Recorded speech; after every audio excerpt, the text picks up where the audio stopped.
வணக்கம். இந்த வேத விளக்கு உரைக்கு உங்களை அன்போடு வரவேற்கிறேன்.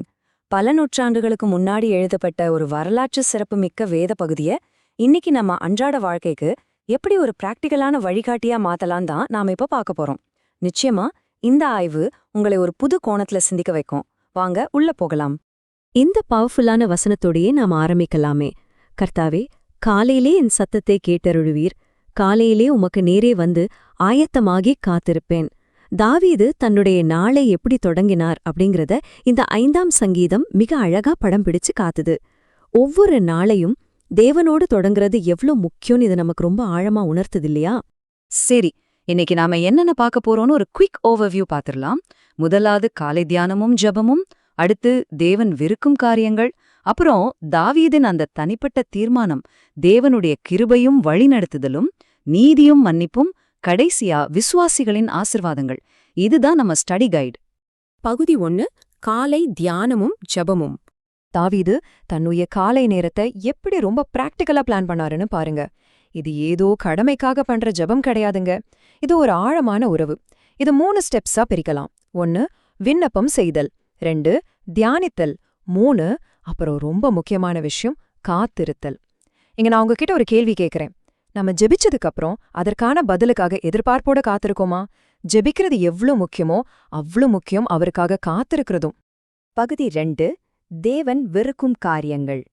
இப்போ தாவீது தன் சொந்த தியானத்திலிருந்து வெளியில நடக்கிற துன்மார்க்க செயல்களுக்கு கவனத்தை திருப்புறார். 4 முதல் 6 வசனங்கள்ல தேவன் எதை விரும்பல அப்படிங்கறத ரொம்ப தெளிவா சொல்றாரு. துன்மார்க்கம், தீமை, வீம்பு, அக்கிரமம், பொய், இரத்தப்பிரியம், சூது, இந்த 7 காரியங்களை தேவன் வெறுக்கிறார்னு இந்த விளக்க உரை சுட்டிக்காட்டுது. முக்கியமான விஷயம் என்னன்னா, தேவன் ஒருபோதும் துன்மார்க்கத்துல பிரியப்படுறவர் கிடையாது. இந்த குணங்கள் இருக்கிறவங்கள கர்த்தர் அருவருக்கிறார்னு தாவீது திட்டவட்டமா பதிவு செஞ்சிருக்காரு. பகுதி 3, நானும் ஒரு தனிப்பட்ட தீர்மானம். இப்போ இந்த சங்கீதத்தோட ஒரு மிக முக்கியமான டர்னிங் பாயிண்ட்டுக்கு நம்ம வந்திருக்கோம். நானோ அப்படிங்கிற ஒரு தனிப்பட்ட தீர்மானத்தை தாவீது எப்படி எடுக்கிறாருன்னு பாக்குறதுக்கு முன்னாடி ஒரு சின்ன வரலாற்று பின்னணியை நாம புரிஞ்சுக்கணும். தாவீது காலத்துல ஆலயம் அப்படிங்கிறது இன்னைக்கு நாம பாக்குற மாதிரி பெரிய கட்டிடம்லாம் இல்ல.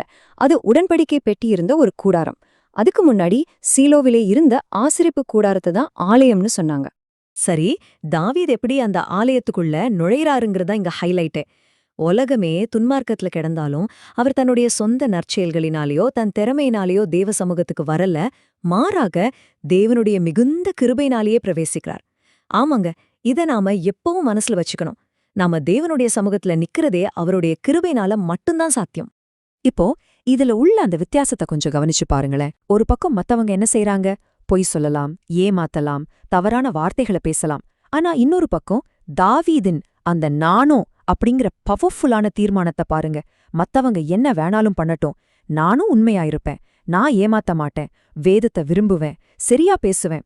ஒவ்வொரு விசுவாசியும் தங்களோட வாழ்க்கையில் எடுக்க வேண்டிய ஒரு அற்புதமான தனிப்பட்ட தீர்மானம் இல்ல இது? பகுதி 4, கிருபையும் வழிநடத்துதலும்.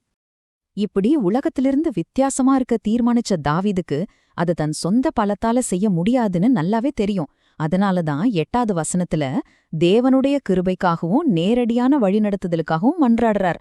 தன்னுடைய சொந்த வழியே அவர் நம்பல. என்னுடைய நீதியும் என்னுடைய வழியும் எப்பவுமே பெர்ஃபெக்ட் கிடையாது, அதுல குறைகள் இருக்குன்னு அவருக்கு தெரியும்.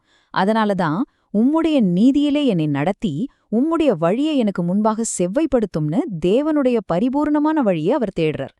பகுதி 5, நீதியும் மன்னிப்பும்.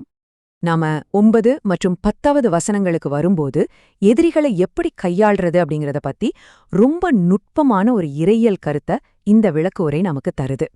மன்னிப்புல 2 விஷயங்கள் இருக்கு. ஒன்னு, நமக்கு பொறுப்பு. அதாவது நமக்கு தனிப்பட்ட முறையில தீங்கு செய்யறவங்கள மன்னிக்கிறது நம்மோட கடமை.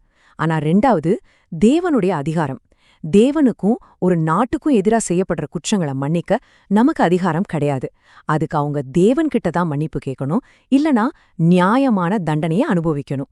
பொறுப்புக்கும் அதிகாரத்துக்கும் இடையில உள்ள அந்த தெளிவான எல்லைய இது நமக்கு கத்துக் கொடுக்குது. பகுதி 6, விசுவாசிகளின் ஆசீர்வாதங்கள். இப்போ நாம சங்கீதத்தோட கடைசி பகுதிக்கு வந்துட்டோம். இங்க தாவீதின் ஜெபம் தனக்காக மட்டும் இல்லாம எதிரிகளுக்காக, அப்புறம் தேவன் மேல நம்பிக்கை வைக்கிற எல்லாருக்காகவும் எப்படி விரிவடையுதுன்னு பாருங்க. இது நமக்கு எதை ரொம்ப அழகா விளக்குதுன்னா, பரிந்து பேசுறதோட கடமையத்தான். தனக்காக மட்டும் ஜெபிக்காம மத்த விசுவாசிகளுக்காகவும் வேண்டுதல் செய்யறது நம்மளோட அடிப்படை கடமை அப்படிங்கறத இந்த ஸ்டடி நமக்கு ஆழமா உணர்த்துது. கடைசியா கர்த்தரை நம்புறவங்களுக்கு கிடைக்கிற அந்த அற்புதமான ஆசீர்வாதங்களை பாருங்களேன். தேவன் அவங்களுக்கு எந்நாளும் சந்தோஷத்தை தர்றாரு, பாதுகாப்பை கொடுக்கறார், தம்முடைய நாமத்தை நேசிக்கிறவங்களை சந்தோஷப்பட வைக்கிறார். எல்லாவற்றுக்கும் மேல காருண்யம் என்னும் கேடகத்தினால் அவங்களை சுத்தி பாதுகாப்பை கொடுக்கறார்.